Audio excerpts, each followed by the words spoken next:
I think if we do like 45 minutes ish, that's what the most podcasts are. So that's well, I think that's like the people can like listen to, right? Yeah. I mean, an hour, 45 minutes or whatever. Yeah.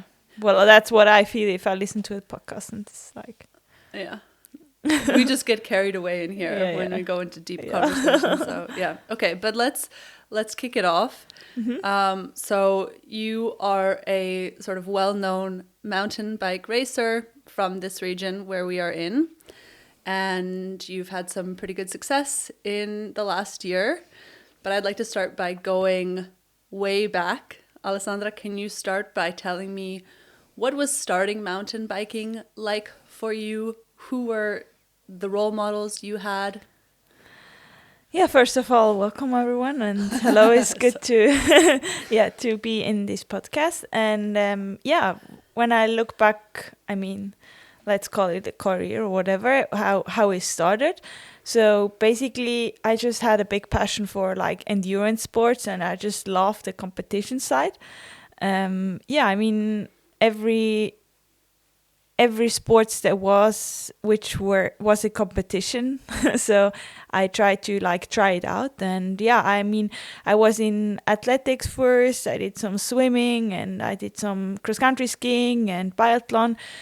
And at the end, I still had a lot of energy. So then I tried to mountain bike, and I actually loved it because like I can actually start right from my door of the house. So I started training a bit more, and then got into the sports more and more, with competing with friends, with like the whole adventure side. So that is actually the reason why I started, because I just loved the passion. That's what I love about cycling too. Like, you don't have to drive anywhere to get there, to start. You just go out the door and you're there. Yes. But how did the idea come up? Like, did you have someone maybe in your family who said, hey, you should try this? Or no, I mean, my parents are not like, I mean, they're sporty people, but they're not like racers or athletes. So I just loved like competing. And then I had a friend who was a mountain biker, and his dad once said, come and see if like cross-country mountain biking is something for you. So I went for one of the trainings sessions, and then I actually loved it, and then I started. So it was basically through a friend, but I just loved like the sports in general, and I was like open-minded to every kind of sport, and it actually went this way. And then when you started racing, did you have like someone to look up to? I think I didn't have like a certain or specific role model. In general, it was like I was looking up to any kind of athlete and successful people, and I try to like take out, that's still how I try to develop myself as a character, as a personality. I just try to like look at all the big role models, and then take out a few pieces, and then build it together for my own little puzzle. So I think for me, I mean, I had Nicolas Schwierig. They were like Swiss athletes who were like big role models for me, and I looked up to, but it was not the reason why I did the sport. Or I mean, I was impressed, but I just loved like the fact of competing, and I loved like the sport itself. And what about in mountain biking? Was there anyone at that time? Like, for me, it feels like the biking movement for women is really exploding now, and I'm not sure how it was for you growing up. Were there a lot of women, or I guess young girls at the time, racing? If I'm looking back actually to the area where I actually grew up in Nidwalden, they were like, everything I remember is like I was the only girl in the cycling training. Yeah. But I also played ice hockey, so I guess there was no other woman as well. So I didn't actually care. I just loved it, and I actually liked competing against the boys. And I think that also shaped me in terms of they were my friends, and I just went there for training, and I liked it. It wasn't really that I did it because of friends, and that's actually still I mean, the whole community and my friendship grew in this cycling community. But I think the women's sports, especially mountain biking, is, yeah, as you said, growing. And by the time we had role models in the elite category when we were girls, but I think it grew so much more. And that's actually very cool to be part of. And I mean, yeah, if you go to races, I try to take time for the kids, for the little ones, to be a role model and to see like we're just normal humans who have the same passion, and if they fight for it, if they go for their dreams, they can reach the same as I did. And that's actually you just did a kids camp here in the area, and I went by one day and was checking it out, and there were so many kids. What was that like, and why was that important to you to do this event? I mean, the whole thing started, I mean, I like kids on bikes, that's for sure. But so my boyfriend had like a concept how to organize and do a kids camp. So in this region, there's not like a lot of mountain bike training sessions opportunities or like stuff like this. So they have a new built bike park with a pump track and, just a movement park. And I just wanted to give something back to like the region where or the Kanton Nidwalden, where I actually got a lot of for myself or for my career. I had like financial support, I had just a good support from my family and the environment, and I wanted to give something back to the kids. So we organized a camp. It was 5 days without overnight stay. But we had like 45 kids and the coaches, and in 5 different levels. And it was just so good to see that, like, if you spend 8 hours a day on a bike as a kid, you develop so much. And it was amazing to see. And especially the little ones and the 14 years old ones, they all developed in their own kind of way, and it was big fun. And it was not about the competing or any kind of like racing. It was more just to get the skills. We had like one day we did some orienteering. They learned how to like watch the carts and how to like be in the forest and see the trails on the maps and stuff like this. I think that's just what you need as a cyclist, to read the map and stuff. So it was very cool to give something back, and in general, we loved it. So cool. So really, again, not just like performing or performance camp, but really learning different skills and becoming more confident on the bike. But you came back from the US or from Canada. Yeah. Was it like you came that day back and you started the camp right away? Yes, exactly. So it was pre-organized, I think, good from my side, from our side. But so my mom was a big help as well with the kids and the whole organization. So I told her, like, we're arriving in the morning at 6 and the camp's gonna start at 10. So maybe we need a shuttle from the airport. So she was like there with my brother's girlfriend and then picked us up at the airport. And then we just started. We didn't have any jet lag because we were so tired by the end of the day with like 45 kids who were like radios talking the whole time to us. But I mean, that's what it is in a life of a cyclist. The time and the days are limited. Mm-hmm. And I actually like if there is something going on. And the season was done.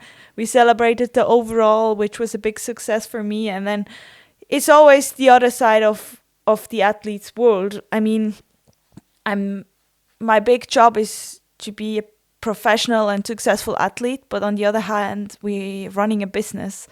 And I think, stuff like this, giving back, is also part of my job.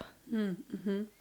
And what do you mean when you say you're running a business? Do you mean in terms of like having supporters and sponsors, or is there something else behind that? No, it's just generally stuff that supports like the career. Yeah, I would say like my job is to cycle, but then there's media, there is photo shootings. There is stuff with partnership. There is like calls. Just stuff you need to organize and you have to do. And then I have a lot of help. I have for people who know it better, but still I'm like the boss of the thing and have to organize it. So and to be honest, it's not stressful for me. I actually like it. So it's also an interest of myself, and that's why it wasn't stressful for me to do it. Oh my gosh, yeah. Because Lucas also came back the same day. Yeah, that's true. And he was like, "Yeah, Alessandra is at the park doing a camp," and I was like, "What? I can't imagine getting off a plane after like weeks and weeks of racing." But let's say it's also a mental setup aspect. I mean, there's anyway if you want to avoid jet lag, you probably better don't go to bed. Yeah. So then it was the best thing to do. Screaming kids. And yeah, that's good.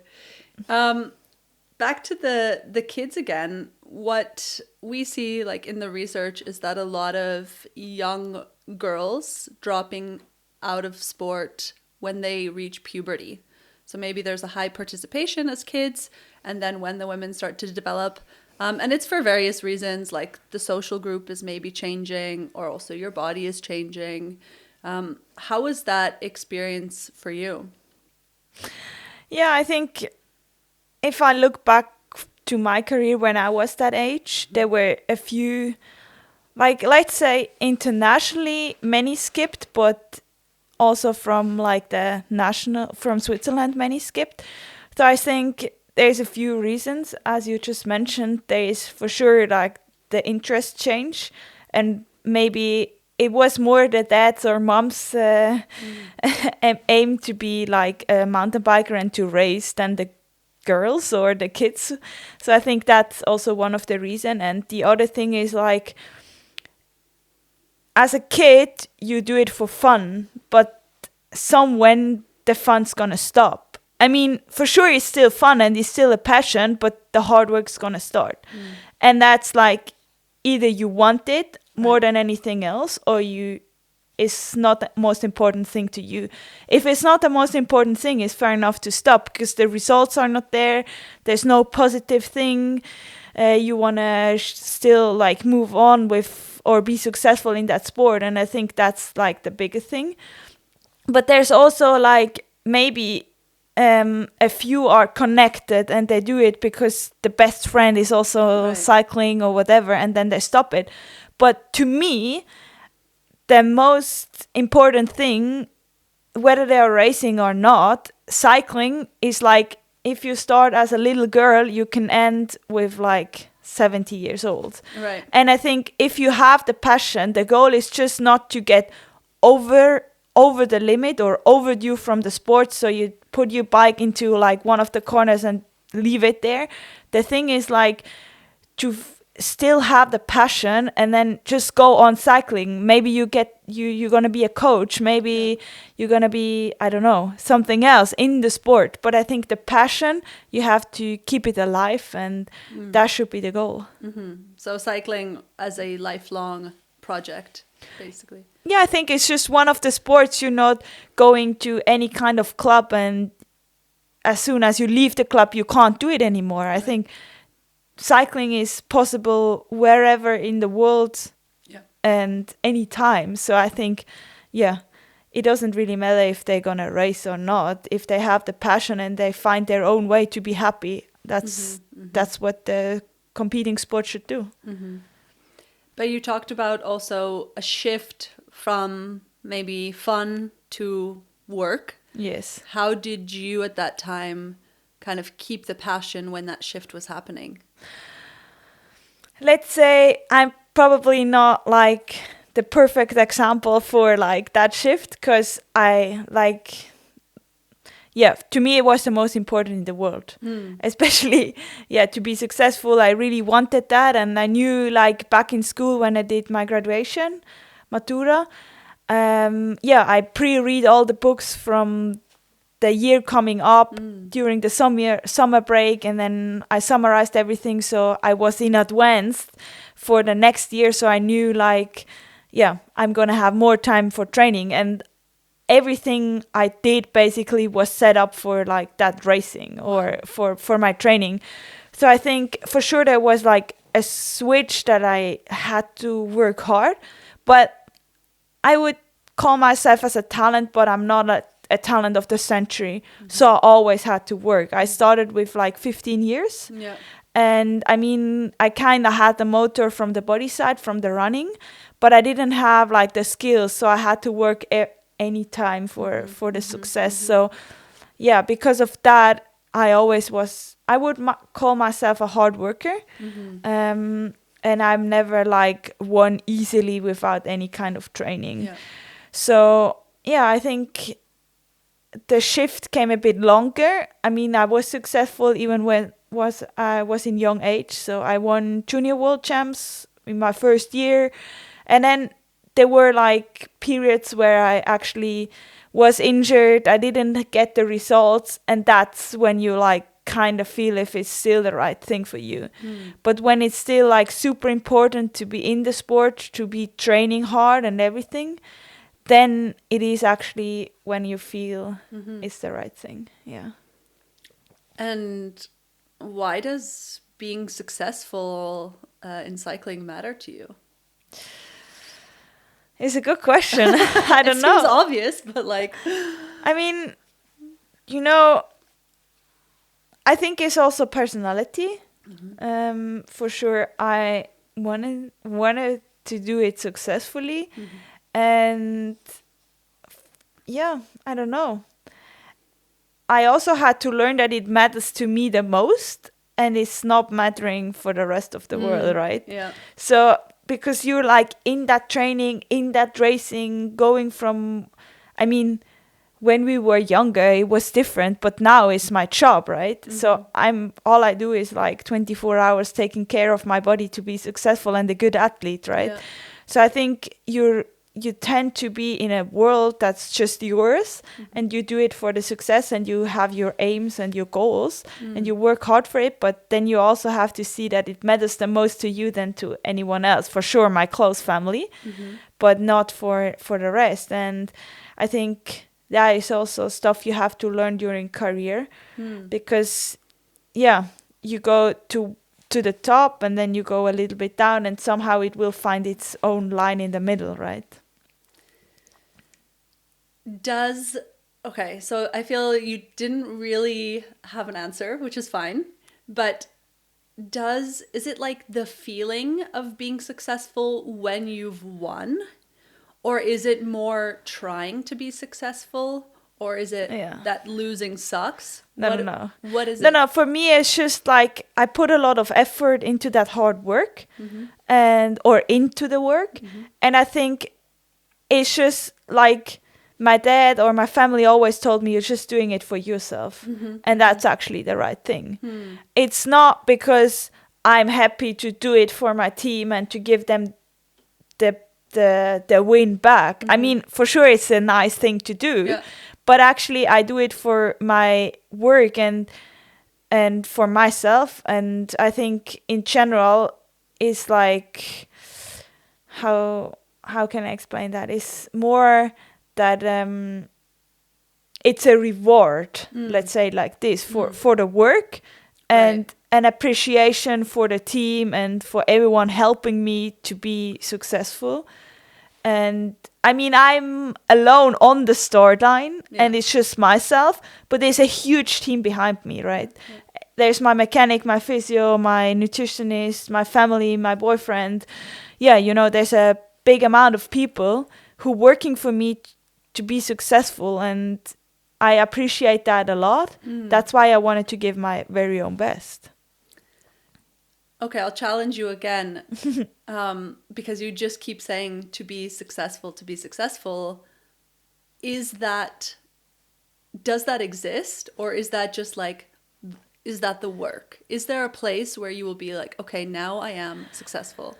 Yeah, I mean, it's basically easy. You start the race, and there's a number at the end at the finish line, and it's like, you can say, position 3, good or bad. Yeah. But there's always a story behind, right? I mean, the definition of successful is for sure, to make it easy and mathematically correct, it would be number one, right? Yes, yeah. But like behind every position, there's a story.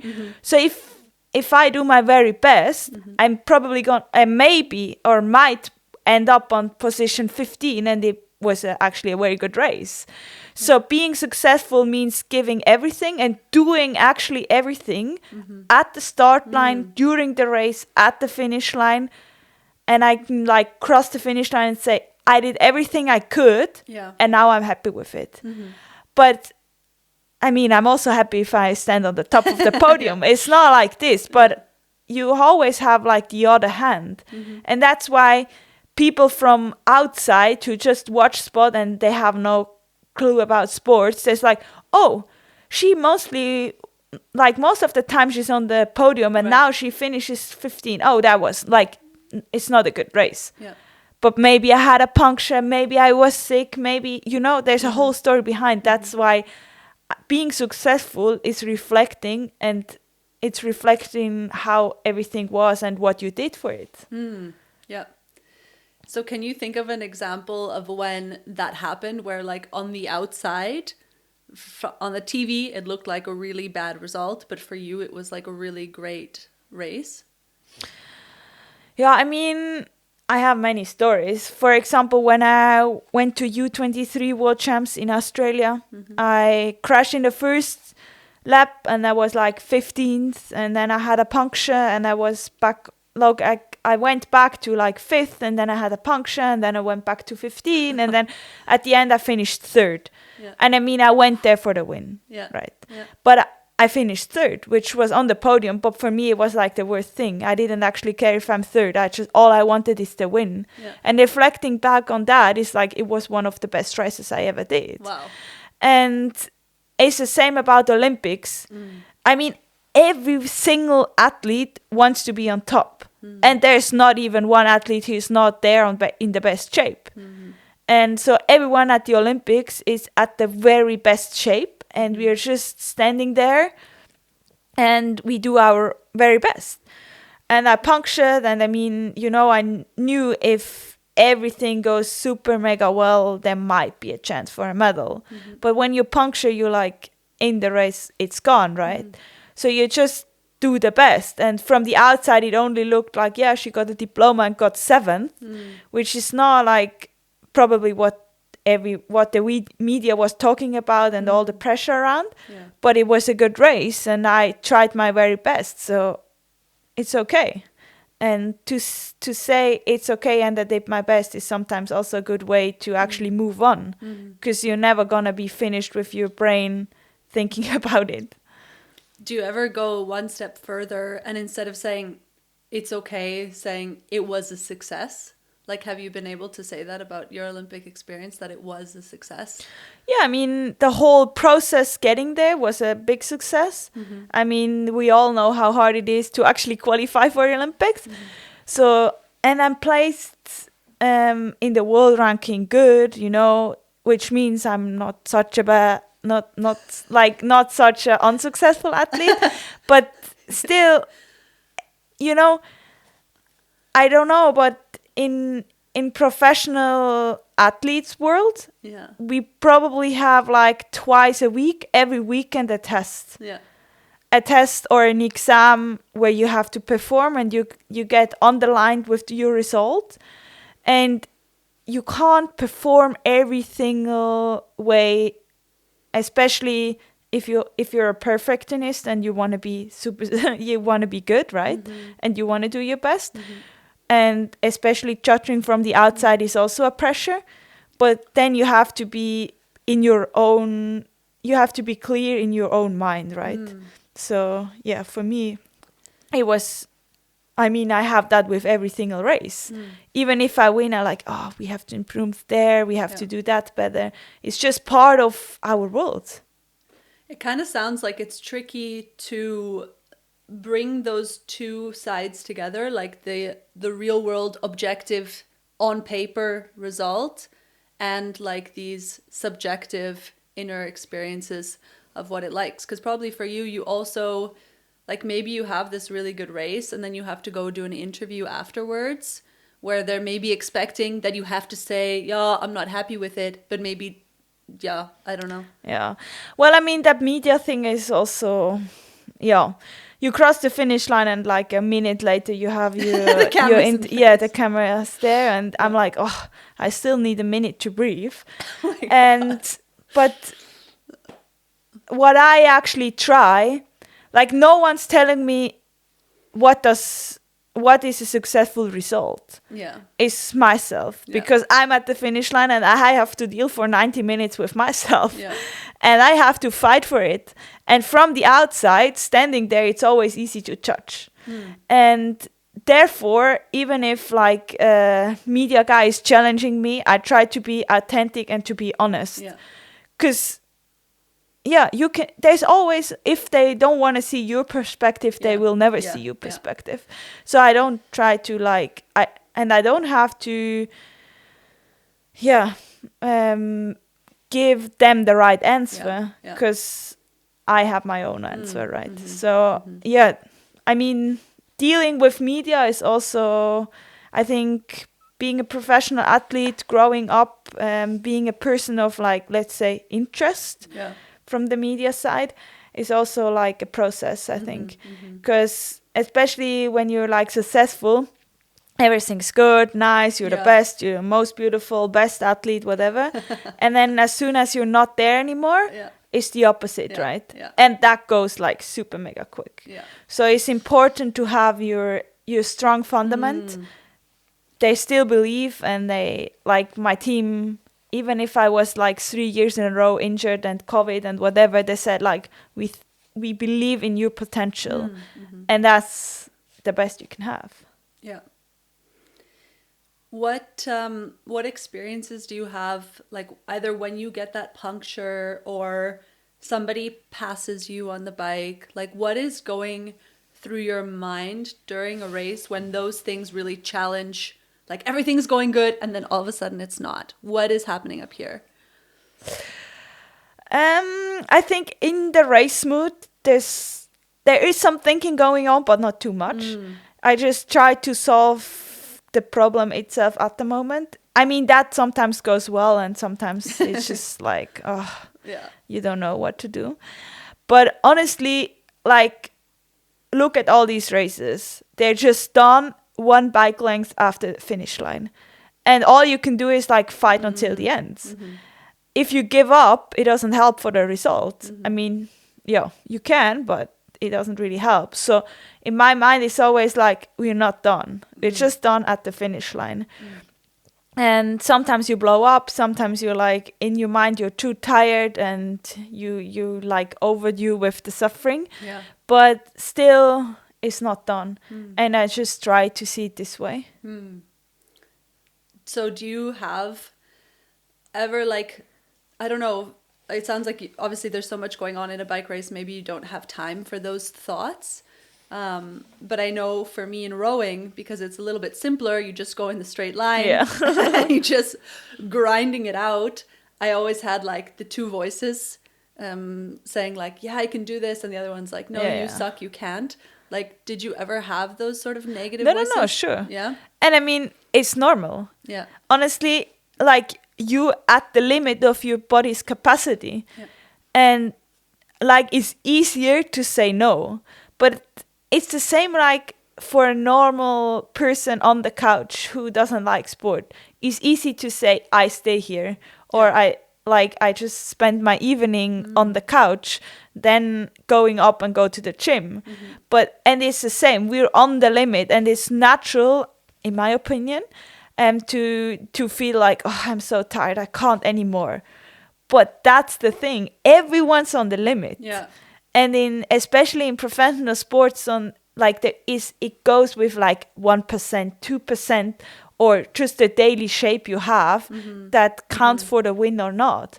And you just need that exceptional suffering and that negative thoughts to come over to actually be where you want to, right? And so what do you say? Like the negative thought comes up and you're like, oh, I'm not like, I wasn't feeling good. I'm jet lagged. My legs hurt. What is the positive or what happens after that?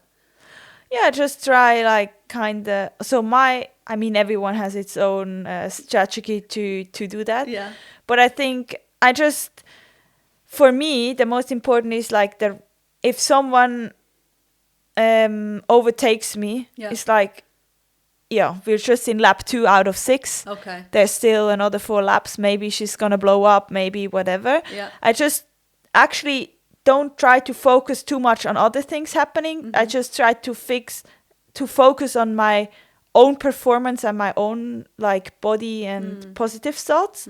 And then I just do some self-talks or just focus towards the next section of like technical skills, or I know like my team boss is like on the corner, or my boyfriend is on the lap and they will give me some introductions, and just focus on that and just bring the brain. You kind of learn how to deal with experience. But I mean, there's days it works perfect and there's days it just doesn't work. Can you give an example of what the self-talk sounds like? I mean, in English. I mean, you can do it just. Okay. Or I try sometimes to like select a few parts. It's like, let's say second half of the lap is like my terrain. So I am always faster there, and I have good people in the race who give me like important information. So let's say the people, the team managers, the staff, they say like, the next section is yours. You're always like 30 seconds faster than position 3, or you like gaining time to your lap times are faster than the top, or important information like this, and that's where you live with. You take these informations and then you're like, oh, that's good, let's go on like this. Right. So maybe like getting that information helps you to let go of the negative thoughts as well, because you have a new focus. Yes, exactly. But that's like always, like that's what it is, always refocusing in the racing, because there's always something happening, right? One overtakes you do a mistake. And especially what I used to have is like, I got so angry about myself when I did a mistake, and this negative energy didn't really help, right? I mean, it already happened, so we try to like refocus to the top and to the front and then go on, right? It's the same as if you in school you mess up with one of the exams. It doesn't really help to like spend your energy with like being angry about the note or like the mark. You just go on. I think it's hard when you like grow up or develop in the sport and those skills help you. Like being self-critical in some ways in sport is really good, right? Because it helps you to improve. You say, I didn't do that good, I want to do it better.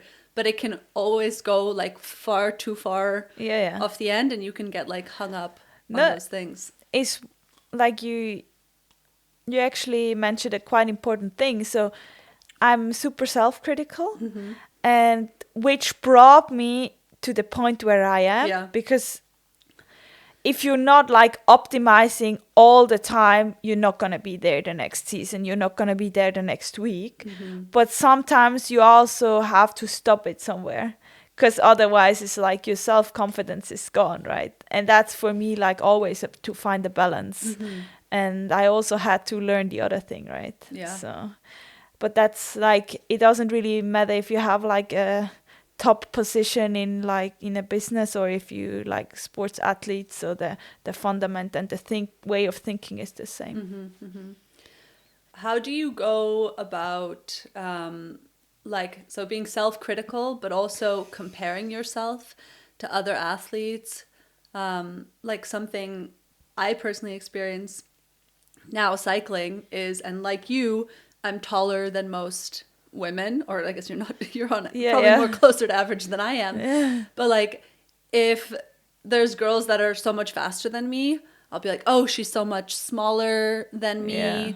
I don't have a chance to be faster than her. how do you, like, I'm sure there's some girls who are very small inside, like you're probably one of the taller girls, right, in the circuit. How do you like not constantly compare? I mean, obviously the weight thing is also a problem. Yeah. Especially, I mean, I saw it often in my career. There's so many who are like super skinny, they win everything, and 2 years later they're gone. Yeah. But, you know, I always compare myself, like, you know, there's few speedboats. Let's say on the sea, there's a few speedboats, and there's like one big ship. And the one big ship like makes it over the whole sea. And the speedboats, they come for like a certain amount of kilometers, but then they're gone. And the big ship actually gets to the very end. And that's, for me, like I had, phases where there were like so many skinny ones, they just dropped me. And for sure the weight thing is a thing. And I mean, honestly, you can't like talk it away. Yeah. It's like part of our sport, but you have, every woman or every athlete has its physiology. And I think working with the physiology will always be successful than working against the physiology. And I think that's the conclusion I made for myself. And I mean, if you see the podium, like I'm 1 or 2 hats big, taller than everyone. And on the start line, people, they say, in real life, you look so much smaller than you actually look in TV. Well, everyone's, or there's too many who are just very small or small and little. But I think, the success or, being long-term successful needs a healthy body, and a healthy body will, at the end, always win. And I mean, it's a question of philosophy, what you actually are able or you want to give or reduce from your body to be successful, or you want to be long-term successful. So I think, I mean, it's a topic I'm often confronted with, but it's also part of my job. So you mean confronted, like, do people, or have you ever been pressured in the past to try to lose weight? No, it's not. It's not like, but you know, I don't want to get dropped by someone who's like, who's, you know, I also want to win. So we are training, everyone is training hard, and this, you don't want to get dropped, right? That's the thing. But in general, it's like, they do it for like one season, 2 seasons, and then it's not like long term. But I mean, in general, if you want to be successful, it's always a question of how your body is, how your body looks, and that's also like part of like growing up and puberty, right? And but I think the most important is to feel healthy and to feel actually fine with the situation you have. When you were going through puberty, did you feel like you were, like, I know different people go through different phases, but like, did you grow a lot earlier than your peers? And hard to tell. I think it was normal.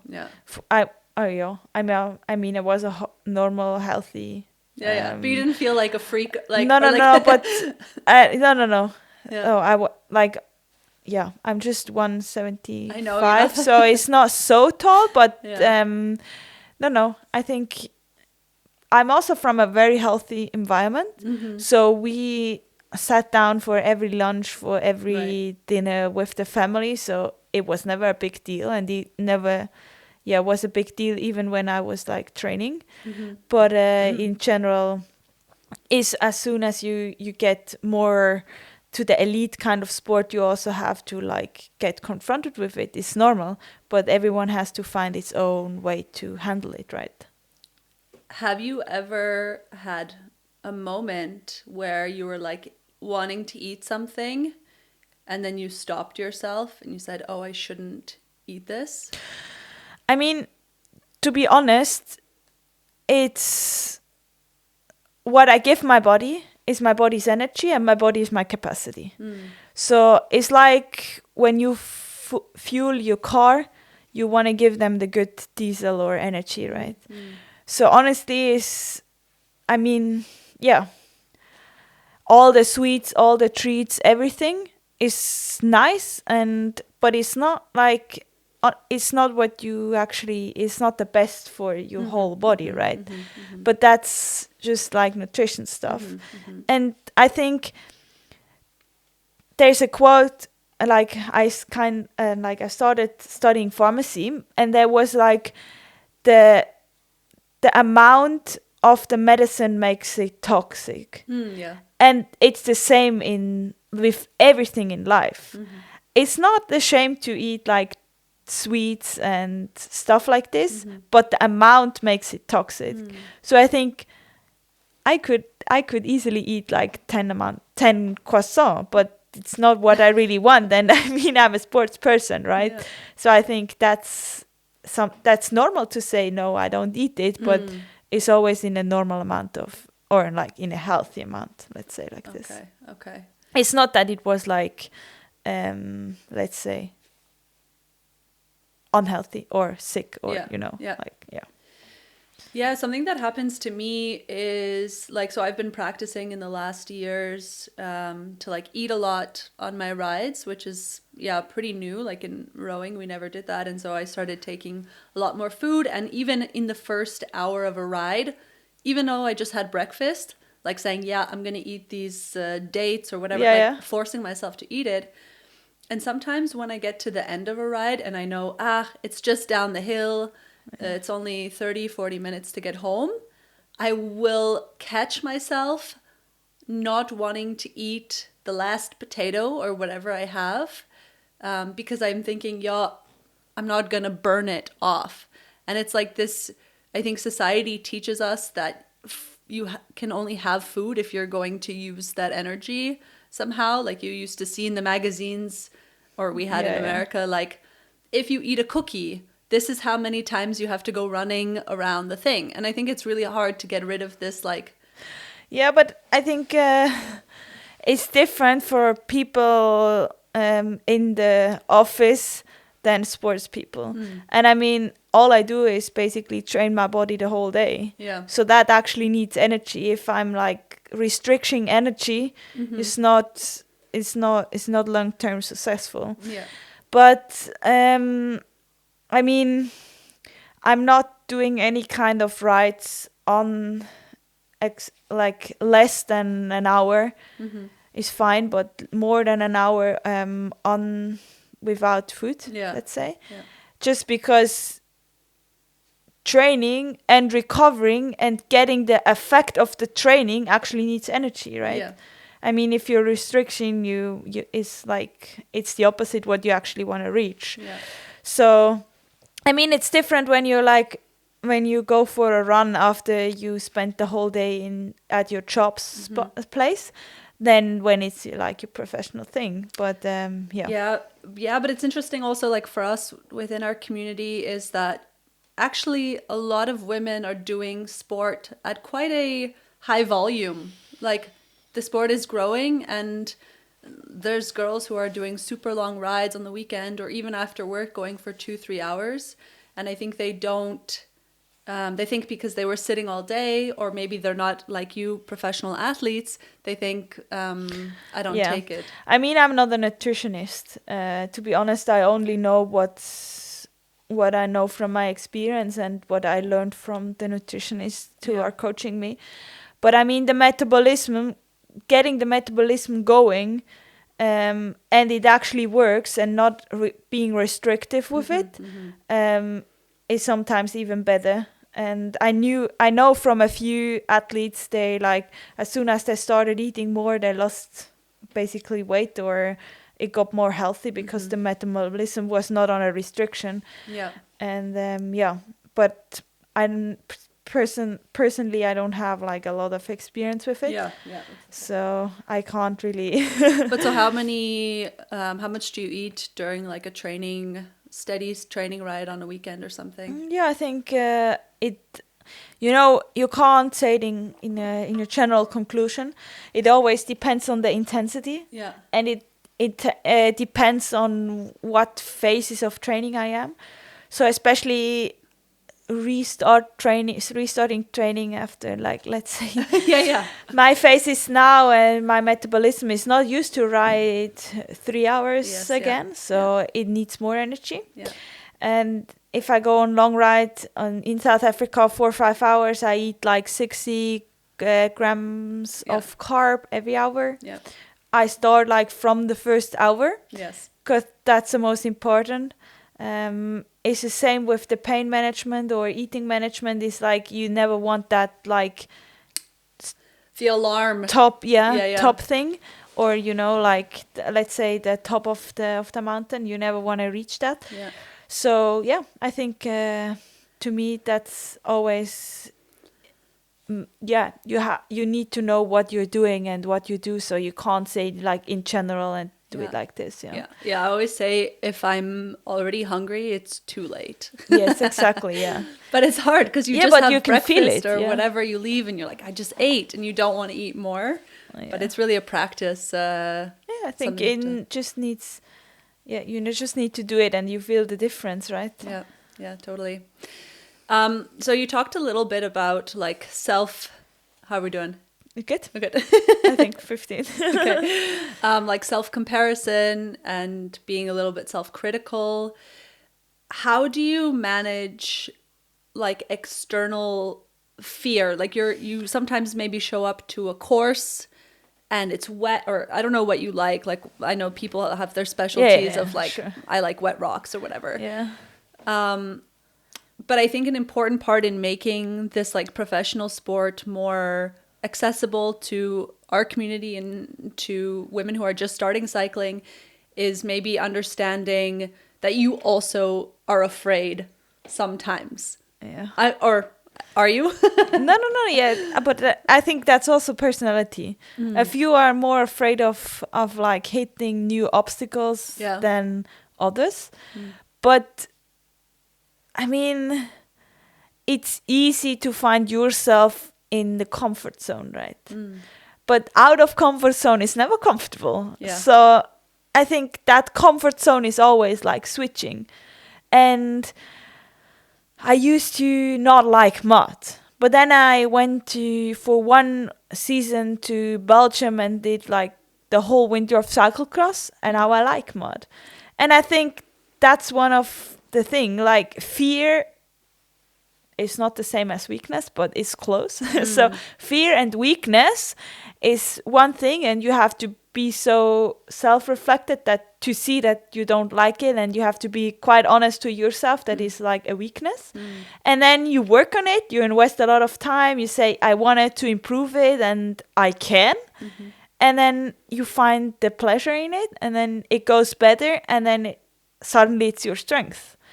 And I think it's natural to be afraid.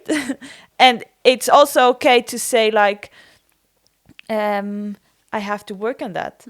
And so my boyfriend, and he also coaches me with the technical side from like skills.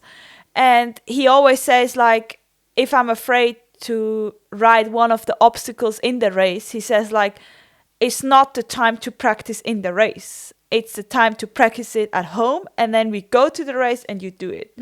And then you need maybe sometimes the right people behind you. Let's say it's a technical skills coach or whatever. They say, at this place we did exactly that kind of obstacle. It's easy to do it. I ride in front, you follow me. And then you have the confidence. Often the fear riding something is also a confidence thing. Because, sometimes even me, and I'm, one of the top contenders, let's say, for the World Cup, and skills, there's always better people, but I think I'm okay with the skills. And sometimes I feel afraid because there's so many watching, and then, you see a few people crashing, and then you see someone puncturing, and then you're like, oh, fuck, it's so difficult. But then you do it, it's actually easy, but you tend to get the feeling from outside. And I think fear of what I see with many women starting cycling, there's like, oh, I'm afraid to get dropped from the group, right? But I mean, why should the other stop you, right? Going there and trying if it's the right thing is always better. And then after maybe one thing you said, oh no, it's not the right thing for me. But I mean, you tried, and maybe it's gonna end up like good. And that's why I often just try. Yeah, fear is a tricky thing because it's there to help us and save us. But I think it can really quickly become so much bigger than it is. Like when you were talking, I had a picture in my head of like a little mouse and then a shadow. And the shadow of the mouse is huge. Yeah. But then you turn on all the lights and you see, oh, it's just a little mouse. And so I wonder, like, other than trying it and practicing, like, how could we turn on the lights to see what is really the fear there? Yeah. Do you also have any self-talk with fearful situations, or is it really just a matter of making sure you have time to practice?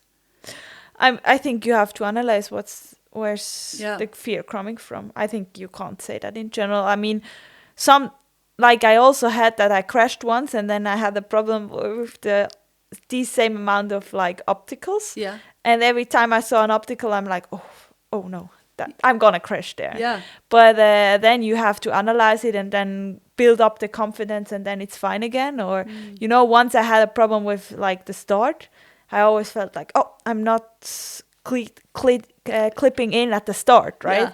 And it didn't work. But then like at every kind of like crossing, or let's say red light, I clip in and it's not a problem at all. So sometimes thinking too much is also a problem.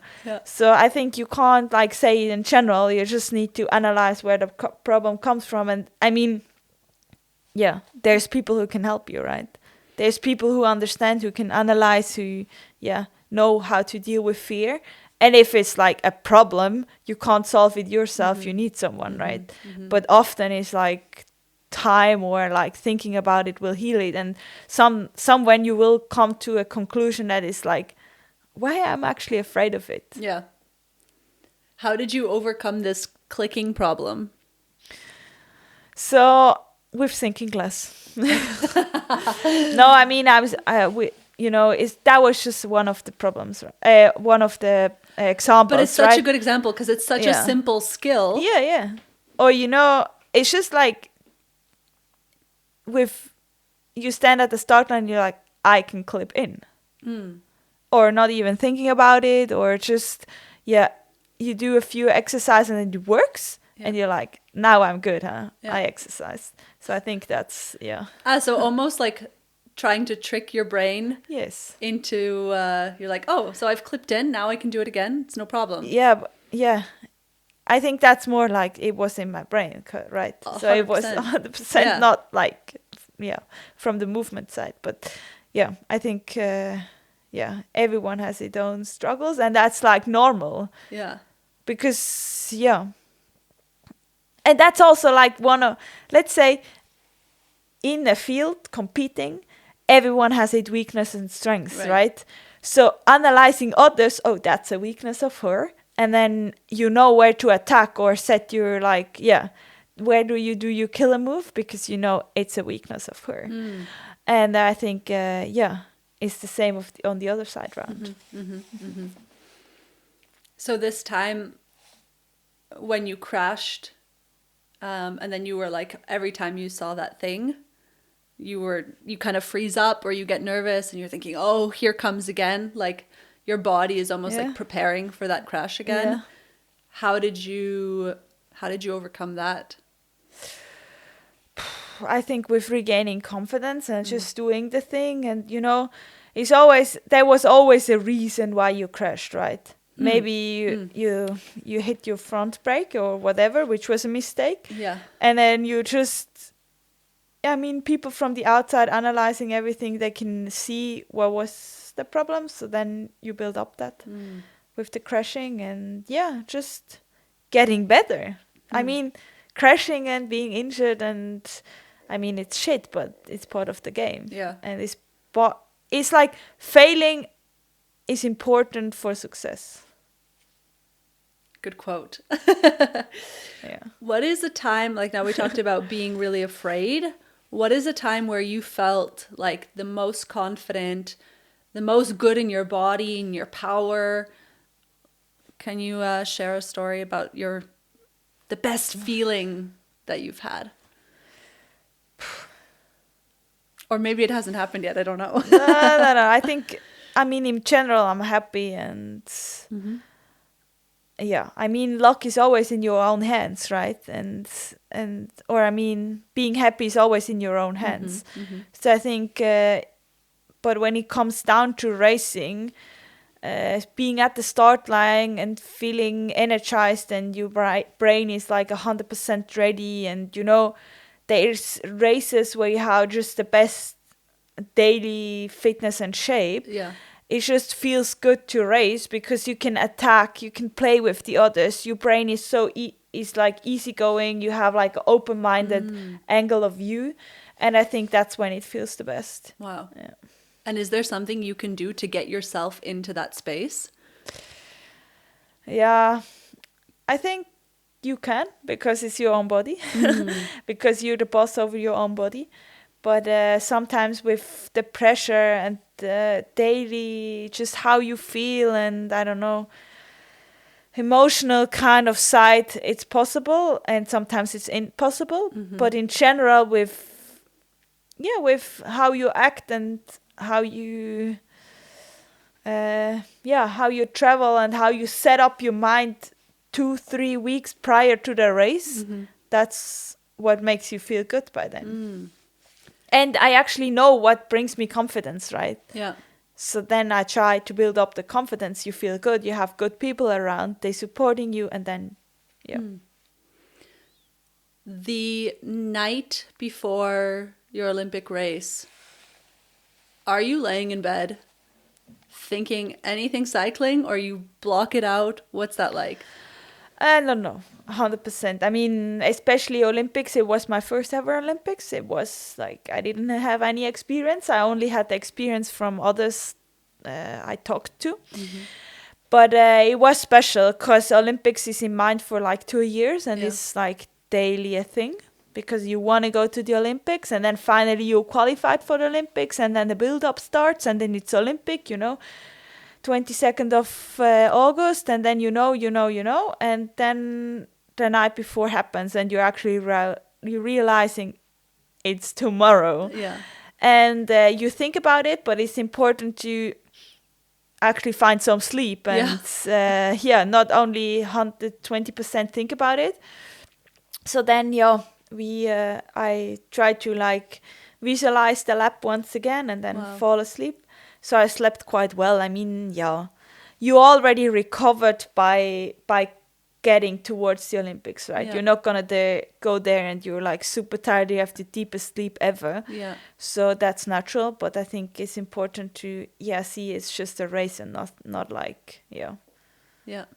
So you're laying in bed riding the lap mentally. Yeah. So then I can that's one of the tactics I have to fall asleep. No way. Then when you fall asleep. Just lap after lap after lap. Do you ever try to have like the lucid dreams with visualizing your riding and try to have that be part of your dreams? I mean, I think I can't remember what I'm dreaming the whole time, but I think it's part of my dream, Yeah. Oh, crazy. So you really are eat, sleep, cycling. Yeah, I mean, I have other stuff in my life when I'm not like at the races, but especially in intensive preparation towards a big highlight, I think I'm just training, eating, sleeping, training. Yeah. Damn. So that's, but I like it. It's cool. It's cool to see the progress. And now you are in a recovery phase from an operation. What is well, actually, no, I'm going to fast forward way far ahead. Where is Alessandra in 10 years? Oh, I don't know. No, I mean, I have for sure. Yeah, I for sure have a plan in my mind, and I always was like, let's say I always had a plan for my life. Yeah. But I also had to learn that it's sometimes good to not have a too kind of like specific plan. So because the life, or like especially life as an athlete, takes other turns sometimes. So yeah, for sure until 2028 I will be an athlete. So the next Olympic. Yeah, so cycle. that's for sure the next goal. Yeah. And I mean, we're always thinking of like Olympic circles, right? So I'm 32 by the time I'm 28, but so I think it's possible to do another cycle, but we will see. And I actually don't want to think about it now. So, but for the next time, I'm gonna be back after my ACL surgery, which takes another 3-4 months. And then I do the build up towards the next season. We have home worlds in Gran Montana. Yeah. After that, 2026, maybe it will be the epic. Maybe it will be, I don't know, just a normal season. Yeah. And then, by 2027, you're already thinking about the next Olympics and the qualification again, right? So then, it will take another two years to hopefully make it to LA. Yeah. Looking forward to see how that goes. But I mean, take your time. Enjoy this recovery time. Thank you. 3 rapid fire questions for you. Yeah. Uphill or downhill? Uphill. I mean, I like riding uphill, but in the racing, I also like the downhill. I mean, it's hard. I'm cross-country racer, right? So it goes up and down. What about in training? I like the long uphills because you can like leave your brain somewhere. Yeah. And just think about it, and you just paddle, and then you can your brain can go everywhere. So I like that. Sweet or salty snacks during a ride? Salty. Yeah. Especially with all the sweating and stuff, I feel like salty is nice. What's your go-to salty? Say again? What is your go-to snack for salty? So we are riding with sponsor products. So there's like one salty nuts called. It smells like a Snicker. So this one is my favorite, yeah. And dream place to ride or explore that you haven't already been able to ride? I think Moab. One of the goals is to go to Moab once in my life, or San Francisco. Like all the Santa Cruz trails there, and then maybe also New Zealand. So as you see, there's many places I haven't been, and I want to go with cycling. I think that's a cool thing. Yeah. Cycling gives you a reason to go to so many places in the world, and you will anyway love it. Yeah. Awesome. If the trails are good. Thank you so much for coming in. And thank you as well. Good luck with everything. And we'll be, maybe we can come watch you race in on the home terrain in Wallis. Would be cool. It would be cool, yeah. No, thanks for having me. All the best for the podcast in the future. And Sweet. That's a wrap. Nice.